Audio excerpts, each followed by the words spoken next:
Praise the Lord. കർത്താവിന്റെ ധന്യ ചിരിനാമം വാഴ്ത്തപ്പെടുമാറാകട്ടെ. ഞാൻ ക്രിസ്തുവിൽ സ്നേഹിക്കുന്ന എല്ലാ ദൈവമക്കൾക്കും ഒരു പ്രഭാത വന്ദനം കൂടെ അറിയിക്കുന്നു.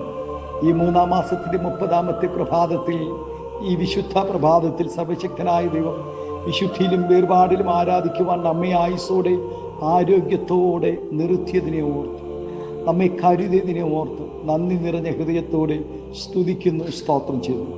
കർത്താവിൻ്റെ ദാസിദാസന്മാരെ, ഈ പ്രഭാതം 22-ാം സങ്കീർത്തനക്കാരൻ പാടുന്നു: സിംഹത്തിൻ്റെ വായിൽ നിന്നും എന്നെ രക്ഷിക്കണമേ, കാട്ടുപോത്തുകളുടെ കൊമ്പുകൾക്കിടയിൽ നീ എനിക്ക് ഉത്തരമരുളും. കാട്ടുപോത്തിൻ്റെ കൊമ്പുകൾക്കിടയിൽ നീ എനിക്ക് ഉത്തരം അരുളും. ആമേൻ, ആമേൻ. ഇന്ന് പ്രഭാതം കർത്താവിൻ്റെ ദാസിദാസന്മാരെ ഉത്തരമരുളുന്ന ഒരു പ്രഭാതമാണ്. ഈ 3-ാം മാസത്തിൻ്റെ 30-ാമത്തെ പ്രഭാതം, ഈ പകൽ ചില പ്രാർത്ഥനയുടെ ഉത്തരമരുളുന്ന പ്രഭാതമായി മാറ്റാൻ പോകുന്നു. സിംഹം കാട്ടിലെ രാജാവാണ്. അതിനെ ഭയപ്പെടാത്ത ഒരു മൃഗം പോലും കാട്ടിലില്ല. എന്നാൽ കാട്ടുപോത്തിൻ്റെ അടുക്കൽ സിംഹം ഒറ്റയ്ക്ക് ഒരിക്കലും അടുത്ത് വരികയില്ല. കാരണം കാട്ടുപോത്തിൻ്റെ കൊമ്പുകൾക്കിടയിൽ എപ്പോഴെങ്കിലും ചെന്നുപെട്ടാൽ സിംഹത്തിൻ്റെ കഥ കഴിഞ്ഞത് തന്നെ. ആകയാൽ സിംഹങ്ങൾ കൂട്ടമായിട്ടാണ് കാട്ടുപോത്തിനെ വേട്ടയാടുന്നത്. അതിശക്തമാണ് കാട്ടുപോത്തിൻ്റെ കൊമ്പുകൾ. അപാരമായ ശക്തിയുള്ള കൊമ്പുകൾക്കിടയിൽ പെടുന്ന ജീവികൾക്ക് നിമിഷങ്ങൾക്കുള്ളിൽ എന്തും സംഭവിക്കാം. യഹൂദാ ഗോത്രത്തിലെ സിംഹമായ നമ്മുടെ കർത്താവിനെയും കൂട്ടം കൂടിയാണ് ശത്രുക്കൾ ആക്രമിച്ചത്. ജീവനും മരണത്തിനുമിടയിൽ ഒരു നിമിഷം കൊണ്ട് എന്തും സംഭവിക്കാം എന്നതുപോലെയുള്ള സാഹചര്യങ്ങളിൽ കൂടെ ദൈവജനവും ആമേശ്വത്രം ഈ നാളുകളിൽ അകപ്പെട്ടു പോകാം. ജീവിച്ചിരിക്കുമെന്നുള്ള ആശ കൈവെടിയേണ്ടി വരുന്ന സന്ദർഭങ്ങളും ഉണ്ടാകാം.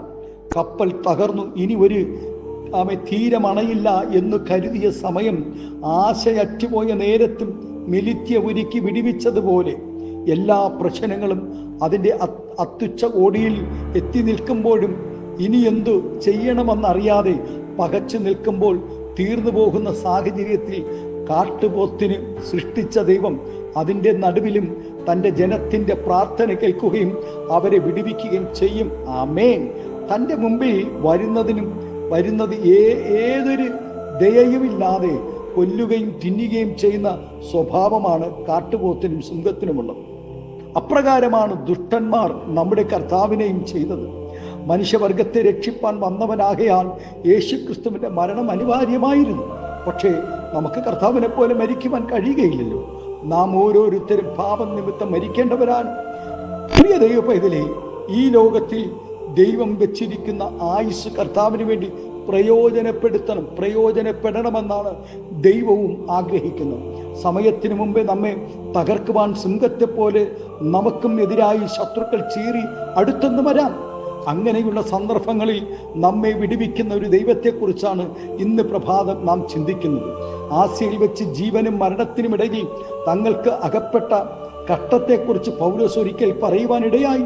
എന്നാൽ കാട്ടുപോത്തിൻ്റെ കൊമ്പുകൾക്കിടയിൽ ഉത്തരമരുളുന്ന ദൈവം അപ്പോസ്തലന്മാരെയും മരണത്തിൽ നിന്നും വിടുവിച്ചു. ആമേൻ, ഹല്ലേലൂയ. ഈ ശബ്ദം ഈ പ്രഭാതം നിങ്ങൾ കേൾക്കുമ്പോൾ ചിലരുടെയെങ്കിലും ജീവിതത്തിൽ ഇതുപോലെയുള്ള മരണത്തെ മുന്നിൽ കാണുന്ന സാഹചര്യം ഉണ്ടാകാം. അപ്പോസ്തലന്മാരെ വിടുവിച്ച ദൈവം നമ്മെയും വിടുവിക്കുമെന്ന് കർത്താവിനാൽ ഈ പ്രഭാതം പ്രത്യാശ വയ്ക്കാം. ദൈവത്തിന് പ്രസാദകരമായ ജീവിതം നയിച്ച ഒരു യഹൂദ രാജാവായിരുന്നു യഹോശഫാത്ത്. വിഗ്രഹാരാധന തടയുന്നതിനും ജനത്തെ ശുദ്ധീകരണത്തിലേക്ക് നടത്തുന്നതിനും താൻ ആവോളം പരിശ്രമിച്ചു. പല നല്ല പ്രവൃത്തികളും ചെയ്തു വന്ന തന്നെയും തൻ്റെ ദേശത്തെയും ആക്രമിപ്പാൻ കടലിനക്കരെ നിന്നും വലിയൊരു സമൂഹം തൻ്റെ നേരെ വന്നുകൊണ്ടിരുന്നു. യഹോശഫാത്ത് വലിയ കഷ്ടത്തിലായി. താൻ വലിയൊരു ഉപവാസം പ്രസിദ്ധം ചെയ്യുകയും ജനമെല്ലാം കരഞ്ഞുപവസിക്കുകയും ചെയ്തു. എന്നാൽ ശത്രു സൈന്യം അടുത്തടുത്ത് വരുന്ന കാഴ്ചയാണ് താൻ പിന്നത്തേൽ കാണുവാനിടയായത്. തുടർന്ന് യഹോശഫാത്ത് ദൈവത്തോട് പ്രാർത്ഥിച്ചു. ഉടനെ ദൈവാത്മാവിൽ കൂടെ ലഭിച്ച ആലോചന അവർക്ക് ധൈര്യം പകരുവാനിടയായി.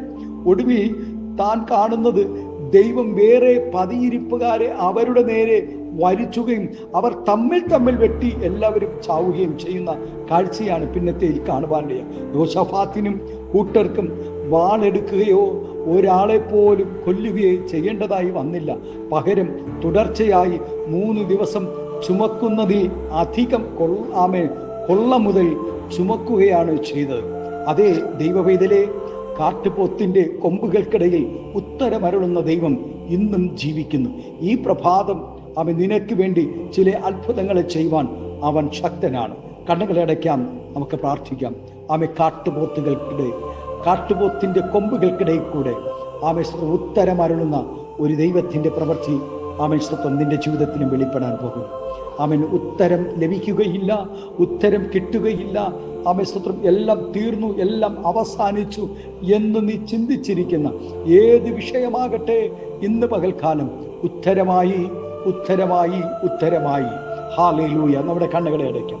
പരിശുദ്ധ പിതാവേ, നല്ല ദൈവമേ, സ്നേഹവാനായ ഞങ്ങളുടെ നല്ല കർത്താവേ, അനുഗ്രഹവും പ്രശാന്തവുമായ നല്ല പ്രഭാതത്തിനായി നന്ദി നിറഞ്ഞ ഹൃദയത്തോടെ സ്തോത്രം ചെയ്യുന്നു.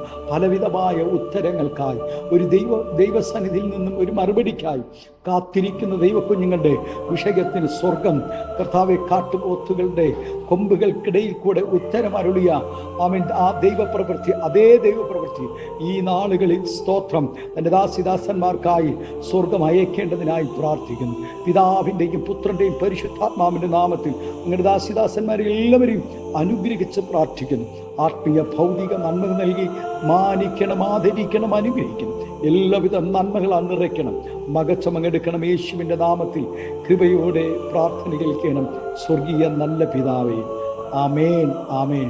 കർത്താവിൻ്റെ ദാസിദാസന്മാരെ, ഈ സന്ദേശം നിങ്ങളുടെ ജീവിതത്തിൽ അനുഗ്രഹമായെങ്കിൽ നിങ്ങൾ ഈ സന്ദേശത്തെ മറ്റുള്ള പ്രിയപ്പെട്ടവർക്ക് കൂടെ ഇത് ഷെയർ ചെയ്യുവാൻ ശ്രമിക്കുക.